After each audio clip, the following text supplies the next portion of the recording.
So you wake up and you're the last person on Earth. Fortunately for you, you've watched Cast Away, so this is not your first rodeo. So thus begins your attempt at survival. You pack all the necessary gear and head for the exit. First order of business, getting out of the city, because the city is quite literally on fire. The fuel from every car crash has also ignited, the buildings have ignited, and roughly all 10,000 aircrafts that were once airborne has now eventually reached the ground in a manner aviation experts technically refer to as not ideal. You grab a nearby pink bicycle and start pedaling. By nightfall, you've made it to the outskirts. You find a convenience store, eat a 30-gram protein bar because civilization may be gone, but the gains are forever. Majority of the food expiration date in every store, about a week.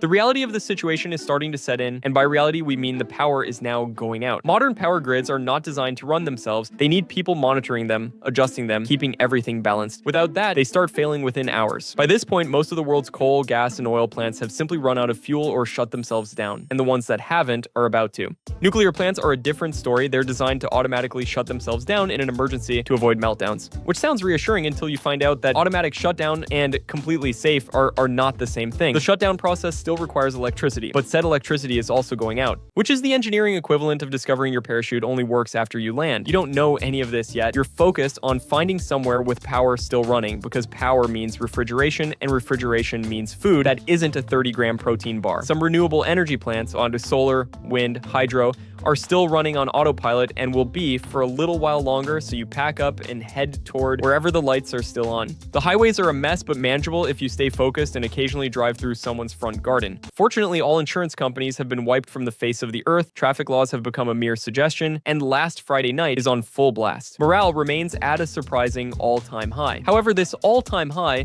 becomes very much short-lived because after about a week, everything that could possibly go wrong starts to go wrong. The power grids are mostly all gone. The skies are occasionally trying to poison you with toxic rain. There are no more Uber Eats drivers hand-delivering your dinner. Most of the fresh food currently sitting on all supermarket shelves have expired. And you're starting to wonder if the optimal strategy is to spend the rest of your days drinking a bottle of Jack and playing crazy golf. Unfortunately, your survival instincts disagree. And after remembering your favorite quote, "To live is to suffer. To survive is to find some meaning in the suffering." Shout out Mr. Beast. And you think to yourself, what would Shia LaBeouf do? Do it! So you start thinking long-term, head for a local library, and salvage for every survival guide you can find, because unfortunately Reddit is no longer a viable option. So just do it! Make your dreams come! Now, if you manage to make it to month 1, congratulations. Unfortunately, this achievement is slightly less impressive when there is nobody around to congratulate you for it, but by now you've got the basics figured out.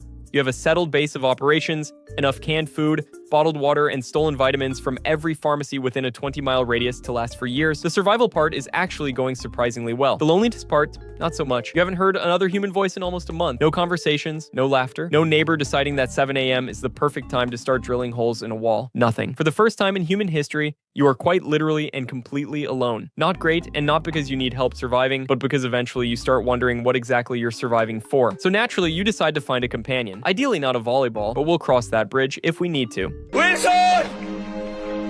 ¡Lo siento!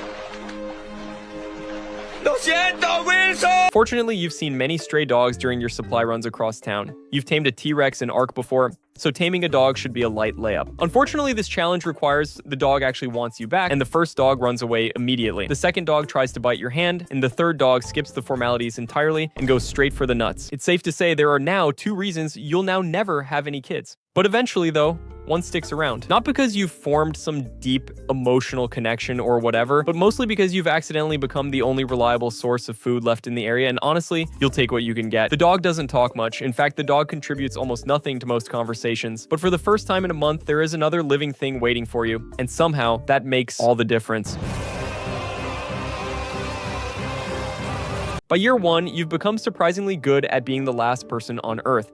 You've got your secure and fully built base, a fully established food and water system established, and a dog that has somehow managed to contribute absolutely nothing to the operation while simultaneously becoming the most important member of the team. You know, life isn't exactly what it once was, but it's stable.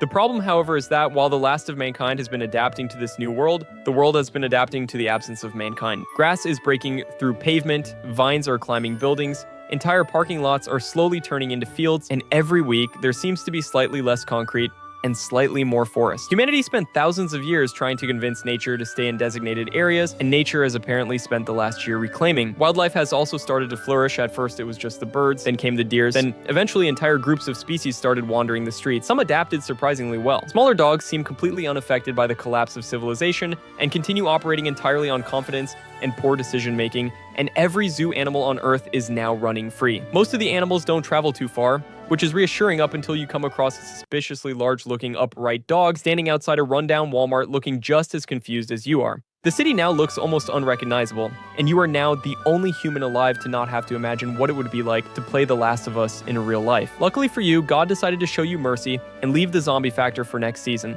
I'm sure this is not an issue that will definitely not come to bite you in the ass later.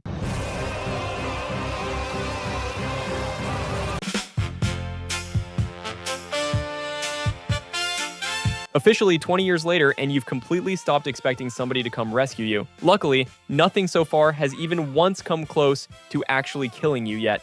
What a disappointment that is. In other news, the city you once lived in is now completely unrecognizable. Most of the roads have disappeared beneath vegetation, entire buildings have collapsed, and many of the skyscrapers that once dominated the skyline have finally given up the fight against gravity. What was once a major city now looks like somebody dropped a forest on top of it and forgot to clean up afterwards. You've now also got crops growing, chickens laying eggs, and enough cattle wandering around to keep things running indefinitely. Somewhere along the way, you've gone from being a guy barely scraping by with canned food to being a full-time competent farmer. The dog is still around too. Well, not the original dog. Unfortunately, dogs don't live forever. But before he went, he appears to have passed down the sacred tradition of following you around to several other dogs. At this point, you've accumulated an entire pack, and while you're not technically their leader, they seem to disagree. Without ever meaning to, you've accidentally rebuilt some of the basic foundations of civilization completely by yourself. You grow food, maintain shelter, raise animals, and repair equipment. In the early days, you were eating protein bars from a gas station and trying to figure out how to survive through a Minecraft survival handbook you took from some kid's abandoned bedroom. The strangest part is that none of this feels strange anymore. This is just life now. The old world feels less like a memory and more like a movie you watched a long time ago. The internet, traffic, school, jobs, all of it feels absurdly distant. And life finally starts feeling a little more hopeful, and you finally feel like things are going to be okay. Then God genuinely sends you zombies, all your crops die, your dogs die, and you're right back where you started.